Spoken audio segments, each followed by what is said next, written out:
को छोटा सीधा कर दूंगा, पूरा दिन शांति से रात। कैसे आए हम आधे रास्ते से? आप जानते हैं नेपाल कहाँ पे है?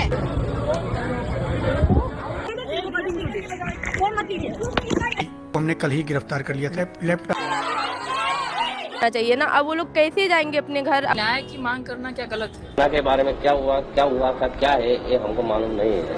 ओडिशा के भुवनेश्वर में KIIT यूनिवर्सिटी, जिसका नाम है Kalinga institute of industrial technology, इस संस्थान के छात्रावास में एक नेपाली छात्रा मृत पाई गई। मृतक छात्रा का नाम प्राकृतिक लामसाल था, जो BTech third year computer science की छात्रा थी, छोटा सीधा कर दूंगा, पूरा दिन शांति से रात।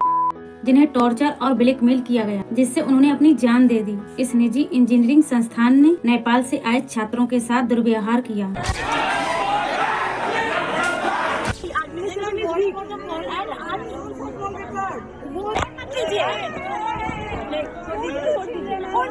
इंडिया है, तुम्हारे कंट्री से बड़े हैं और तुम्हारे देश में जो भी जाता है यहीं से जाता है, मतलब ये थिंकिंग है इंडियन में कहीं ना कहीं। जब कोई ऐसे डायरेक्ट बोल देता है हाँ तुम नेपाल से यहाँ आ गए, क्यों नेपाल में नहीं मिलता था, ऐसे किसी को नहीं भेजना चाहिए ना। अब वो लोग कैसे जाएंगे अपने घर, अपने मम्मी पापा से कैसे मिलेंगे? कोई भरोसा तो नहीं। नीट के कैंपस में जो इंसिडेंट हुआ उसके खिलाफ हम लोग जस्टिस डिमांड करके यहाँ पर बैठे हुए हैं। कल भी प्रोटेस्ट हुआ था और आज भी प्रोटेस्ट हो रहा है, लेकिन जिस तरीके से कैंपस की तरफ से जो प्रेशराइज किया जा रहा है, जो थ्रेटन किया जा रहा है बच्चों को, ये और भी ज़्यादा डरावना है और शर्मनाक भी है। आप देख सकते हैं बहुत सारे बच्चे जो कल प्रोटेस्ट कर रहे थे आज नहीं आ पाए, क्योंकि हॉस्टल के वार्डन जो है उनको थ्रेटन कर रहे हैं कि आप हॉस्टल अगर छोड़ के जाओगे तो आपके साथ जो होगा आप देख लीजिएगा। कल जो बच्चे गए थे बातचीत के लिए, डेलीगेशन टीम जो गया था, उनको डायरेक्टली उन्होंने थ्रेटन किया कि आपके बैच का प्लेसमेंट नहीं होगा। तो न्याय की मांग करना क्या गलत है? यह बयान तब आया जब कैंपस की स्थिति तनावपूर्ण थी, तो वहीं यूनिवर्सिटी के कुछ सुरक्षा कर्मियों ने छात्रों के साथ गुंडों जैसा व्यवहार किया।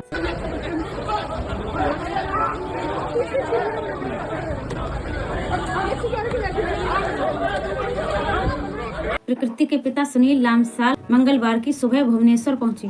तब उन्होंने एक मीडिया इंटरव्यू में कुछ ऐसा कहा। लेकिन हम देखे भी नहीं है तो क्या है कि नहीं, उस गलत है तो उसको उस हिसाब से उसको सजा मिलना चाहिए।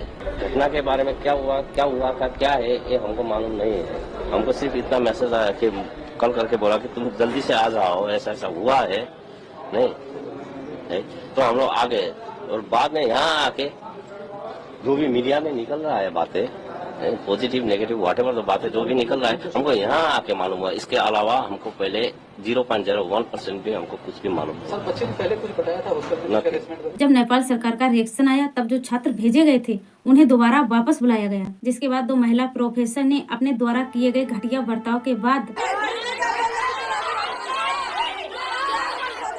क्षमा भी मांगी। I want to emphasize that my words do not reflect the views of the university or any of the authorities. I'm extremely sorry and apologetic for whatever has happened. And if any of my statements has hurted the sentiment of my Nepali students or people of Nepal, I apologize for it sincerely. क्योंकि इन्होंने नेपाली छात्रों से कहा था कि जितना तुम्हारे देश का बजट है उतना तुम्हें खिलाया जाता है, तो ये खाना उन्हें मुफ्त में नहीं खिलाया जाता। इसके लिए वो मोटी फीस लेते हैं। देखने की बात यह है कि ये सब तामझाम ऐसे लड़के को बचाने के लिए किया गया, जिसकी वजह से एक बेगुनाह लड़की की जान चली गई। हम लोगों ने प्राइमा फेसी इसमें तथ्य को देखते हुए हमने एक केस रजिस्टर किया था कल, और केस रजिस्टर करने के बाद हमने कल ही गिरफ्तार कर लिया था। लैपटॉप मोबाइल की चीज सीज की गई है, उसको सबसे पहले फॉरेंसिक साइंस में भेजा जाएगा ताकि उसमें कोई छेड़छाड़ ना हो। उसकी फिर हम लोग कॉपी लेके फिर उसको आगे इन्वेस्टिगेशन बढ़ाएंगे। वैसे हमारा नेपाल के साथ बहुत गहरा रिश्ता है और उसे श्री राम और सीता के साथ देखा जाता है, परंतु इस घटना को देखने के बाद ऐसा नहीं लगता है। तो इस पर आपका क्या ओपिनियन है, प्लीज कमेंट्स में जरूर बताइए। तब तक के लिए जय हिंद।